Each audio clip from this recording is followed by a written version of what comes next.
د ملګری تاسو کړه د چې په پیزار کې موږ کول څنګه دی جواب دار چې په پیزار کې موږ کول د اتفاق د علماء سره جایز دی په دې کې هیڅ اختلاف نشته سیوار د باز جاهلانو د دې زمانه نه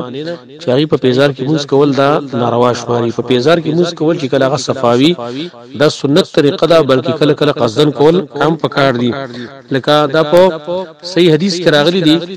د سنن ابي داود کې دارنګي د ترمذی او غیره کې چې نبی صلی الله علیه وسلم فرمایلی دي